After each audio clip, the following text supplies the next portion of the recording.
few days ago, while I was pondering the nature of life, I had an epiphany. I was suddenly struck with a blinding light of insight and knowledge into the inner mechanisms of our language. It can be best described with this unfortunately divisive question. Does the fruit orange rhyme with the color orange? Immediately upon forming this question, I took it to my peers, and let's just say the results were not pleasing.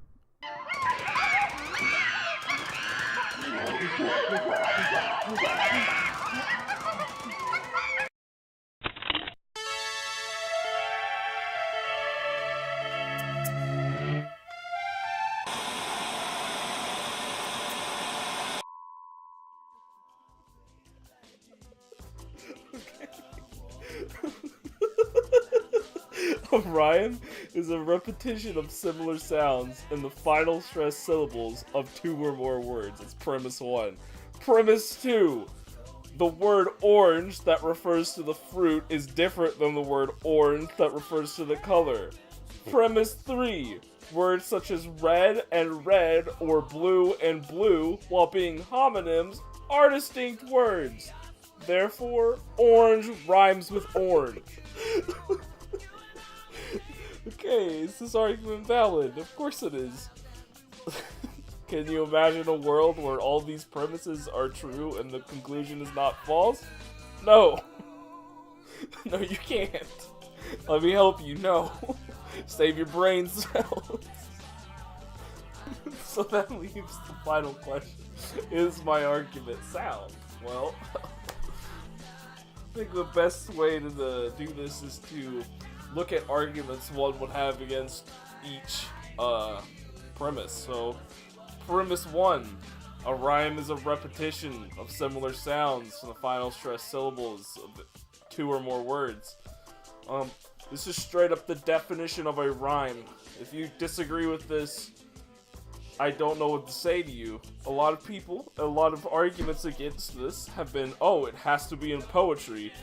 But that doesn't make any sense, because I can rhyme outside of poetry. Like,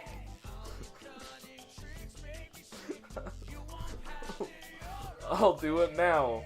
I ate some bread. It was red.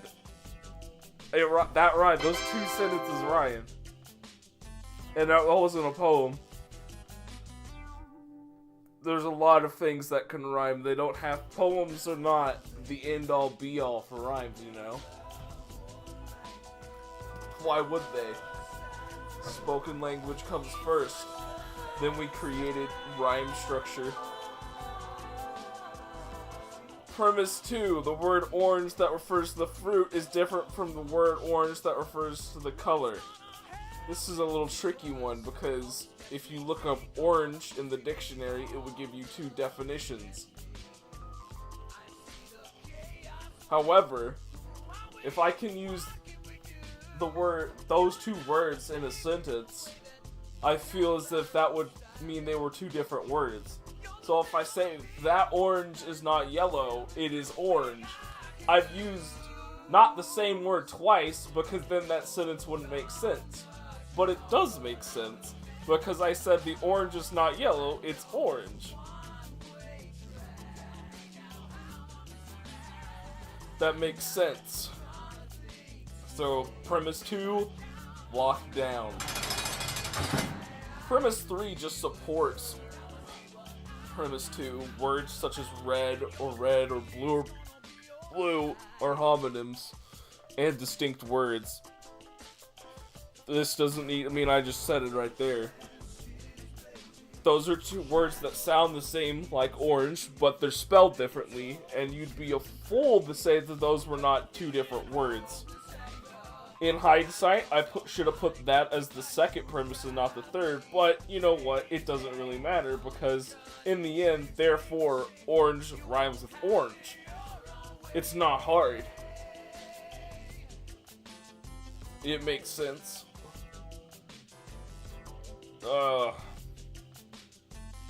I doused your Lamborghini with gasoline. What?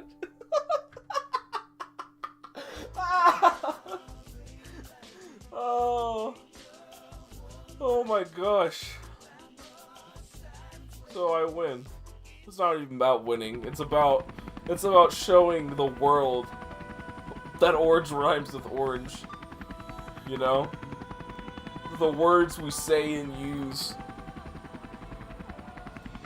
The thin constructs and rules we come up with aren't necessarily true. If we look a little deeper inside of ourselves, we'll find new things to be true. The idea that orange doesn't have anything that rhymes with it, of course it does. It rhymes with orange. You can't say that it doesn't now, because it does. Orange rhymes with orange. It works. This isn't rocket science. I've just shown you the truth, the light, and a way.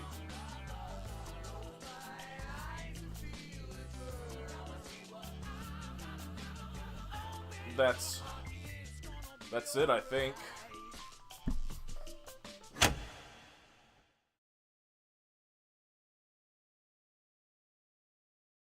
The requirement in verse for two words to rhyme is that the last syllable matches phonetically, but the first syllable differs.